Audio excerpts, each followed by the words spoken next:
Hello साथियों, जय हिंद आप सभी को। और आज की इस वीडियो में हम लोग एसएससी एमटीएस के 13 से लेकर 20 जून तक होने वाले एग्जाम के लिए जीके जीएस के मोस्ट इंपोर्टेंट 25 क्वेश्चन का प्रैक्टिस करने वाले हैं, जिन भी कैंडिडेट का एग्जाम 13 से 20 जून के बीच में होने वाला है। तो फ्रेंड्स, आप लोग इस वीडियो को जरूर किया करो, यहाँ से डायरेक्ट आपके एग्जाम में क्वेश्चन देखने को मिलेगा। क्योंकि फ्रेंड्स, जिस टाइप के क्वेश्चन आपके 2 से लेकर के 19 मई तक शिफ्टों में पूछे गए थे, बिल्कुल उस टाइप के क्वेश्चन को आपको प्रैक्टिस कराया जाता है। इसलिए फ्रेंड्स, अगर आप लोग डेली इस क्वेश्चन को पढ़ते जाएंगे तो एग्जाम में फ्रेंड्स आपको बहुत ही ज़्यादा हेल्प होगा।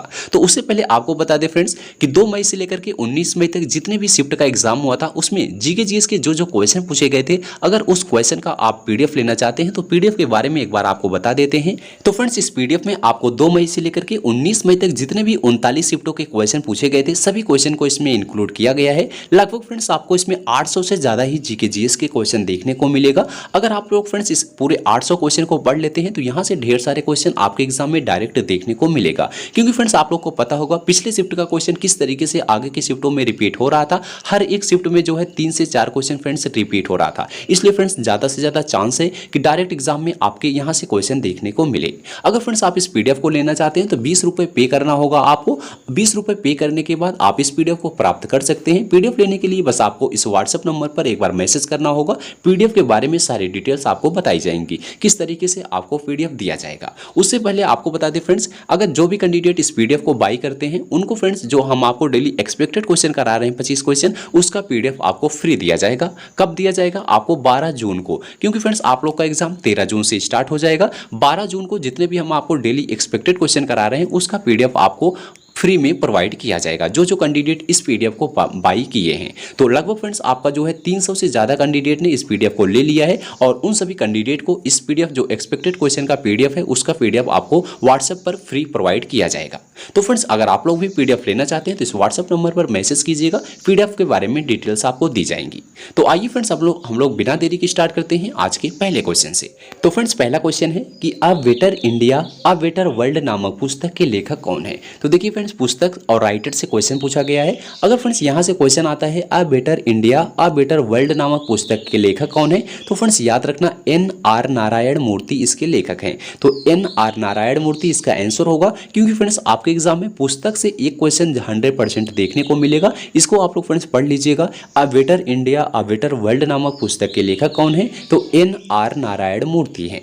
अगला क्वेश्चन आपका पुस्तक से है कि डिस्कवरी ऑफ इंडिया किसने लिखी है। तो ऑलरेडी यह क्वेश्चन पूछा भी गया था। डिस्कवरी ऑफ इंडिया किसने लिखी है, तो आपको पता होगा जवाहरलाल नेहरू ने लिखा है। तो डिस्कवरी ऑफ इंडिया के लेखक कौन है, जवाहरलाल नेहरू हैं। अगला क्वेश्चन आपका फुल फॉर्म से है। तो फुल फॉर्म से भी आपके एग्जाम में फ्रेंड्स एक क्वेश्चन हर एक शिफ्ट में पूछा गया था। आपके एग्जाम में भी यहाँ से क्वेश्चन आएगा। अगर पूछा जाए ILO का सही विस्तार क्या होता है या फिर इसका फुल फॉर्म क्या होता है, तो याद रखना फ्रेंड्स इंटरनेशनल लेबर ऑर्गेनाइजेशन इसका फुल फॉर्म होता है। अगर इसमें ऐसा पूछा जाए कि ILO में O का क्या अर्थ होता है, तो याद रखना ऑर्गेनाइजेशन होता है। I का क्या होता है, इंटरनेशनल। L का क्या होता है, लेबर होता है। तो इस तरीके से फ्रेंड्स क्वेश्चन को याद रखना, फुल फॉर्म से आपके एग्जाम में क्वेश्चन देखने को मिलेगा। अगला क्वेश्चन आपका खेल से रिलेटेड है कि क्रिकेट में बल्ले की अधिकतम लंबाई कितनी होती है। तो फ्रेंड्स याद रखना, अगर लंबाई पूछी जाए तो लंबाई इसकी 38 इंच होती है। अगर मिलीमीटर में बात किया जाए तो 965 मिलीमीटर होता है। अगर इसके चौड़ाई की बात करें तो चौड़ाई इसके 4.25 इंच होती है, यानी 108 मिलीमीटर होती है। तो याद रखना, इसकी जो है लंबाई 38 इंच, चौड़ाई इसकी 4.25 इंच होती है। अगला क्वेश्चन आपका है कि बीटा किरणें किस प्रकार का आवेश वहन करती हैं। तो याद रखना फ्रेंड्स, हमेशा जो बीटा किरणें होती हैं, बीटा किरणें हमेशा जो है ऋणात्मक आवेश को वहन करती हैं। तो ऋणात्मक इसका राइट आंसर होगा। अगला क्वेश्चन है कि नाभिकीय ऊर्जा प्रदान करने के लिए किस तत्व का प्रयोग किया जाता है। तो देखिए, नाभिकीय ऊर्जा प्रदान करने के लिए हमेशा फ्रेंड्स याद रखना यूरेनियम का प्रयोग किया जाता है। यूरेनियम इसका राइट आंसर होगा। अगला क्वेश्चन है कि वायुमंडल में सर्वाधिक मात्रा में पाई जाने वाली अक्रिय गैस कौन सी है। तो वायुमंडल में सबसे ज़्यादा गैस कौन सी पाई जाती है, तो आपको पता होगा नाइट्रोजन है। कितना है, 78% है। तो 78% नाइट्रोजन, उसके बाद आपका ऑक्सीजन है 20 दशमलव कुछ, यानी 21% के लगभग आपका जो है ऑक्सीजन है। यहाँ से फ्रेंड्स आपके एग्जाम में क्वेश्चन पूछा जा सकता है। अगला है कि शरीर में हीमोग्लोबिन का कार्य क्या होता है। तो अगर हम बात करते हैं शरीर में हीमोग्लोबिन का कार्य क्या है, तो आप लोग एक वर्डों में इसका आंसर याद रखना, ऑक्सीजन का वहन करना, यानी ऑक्सीजन का परिवहन करना इसका काम होता है। पूरे बॉडी में जो है ऑक्सीजन का परिवहन करता है क्या, हीमोग्लोबिन करता है। अगला क्वेश्चन है कि शंकराचार्य ने कौन सा सिद्धांत प्रतिपादित किया था। मोस्ट इंपॉर्टेंट क्वेश्चन है, इसको याद रखना फ्रेंड्स। शंकराचार्य ने कौन सा सिद्धांत प्रतिपादित किया था, तो अद्वैत वेदांत प्रतिपादित किया था। अद्वैत वेदांत इसका आंसर होगा। नेक्स्ट क्वेश्चन है कि किसके शासनकाल में राजकीय धर्म इस्लाम समाप्त किया गया था। अगर फ्रेंड्स पूछा जाए किसके शासनकाल में, तो याद रखना अकबर के शासनकाल में राजकीय धर्म इस्लाम जो था उसको समाप्त किया गया था। किसके शासनकाल में, अकबर के शासनकाल में। अगला क्वेश्चन है कि लीला सैमसन का संबंध किस शास्त्रीय नृत्य शैली से है। तो देखिए फ्रेंड्स, शास्त्रीय जो नृत्य हैं यहाँ से भी हर एक शिफ्ट में एक दो क्वेश्चन देखने को मिल रहा था। आप लोग इसको फ्रेंड्स पढ़ लीजिएगा, यहाँ से आपके एग्जाम में भी एक दो क्वेश्चन जरूर आएगा। अगर बात करते हैं लीला सैमसन की, तो लीला सैमसन का संबंध जो है फ्रेंड्स वो भरतनाट्यम से है, इसको याद रखिएगा। क्वेश्चन अगर पूछा जाए कि लीला सैमसन का संबंध किस नृत्य शैली से है, तो भरतनाट्यम से है। अगला क्वेश्चन है कि पंडवानी किस राज्य की प्रमुख लोक नृत्य शैली है। तो अगर पंडवानी की बात की जाती है तो याद रखना पंडवानी जो है फ्रेंड्स ये आपका छत्तीसगढ़ की लोक नृत्य है, तो छत्तीसगढ़ इसका आंसर होगा। अगला क्वेश्चन है भारतीय पुनर्जागरण आंदोलन के पिता कौन थे। मोस्ट इंपोर्टेंट क्वेश्चन है, याद रखना राजा राम मोहन राय इसका आंसर होगा। भारतीय पुनर्जागरण आंदोलन के पिता राजा राम मोहन राय थे। अगला क्वेश्चन आपका जनगणना से है। जनगणना से भी फ्रेंड्स हर एक शिफ्ट में एक दो क्वेश्चन आ रहा था, इसलिए फ्रेंड्स जनगणना के क्वेश्चन को पढ़ लीजिएगा। अगर पूछा जाए जनगणना 2011 के अनुसार भारत में स्त्री साक्षरता की दृष्टि से केरल के बाद दूसरा स्थान किस राज्य का है। अब यहाँ से आपका क्लियर हो गया कि 2011 जनगणना के अनुसार स्त्री साक्षरता जो है किस राज्य की सबसे ज़्यादा है, तो केरल की सबसे ज़्यादा है। दूसरे नंबर पर किस राज्य की है, तो दूसरे नंबर मिजोरम, आप लोग याद रखिएगा। दूसरे नंबर पर साक्षरता दर जो है वो मिजोरम की सबसे ज़्यादा है। अगला क्वेश्चन है कि जोग जलप्रपात किस राज्य में स्थित है।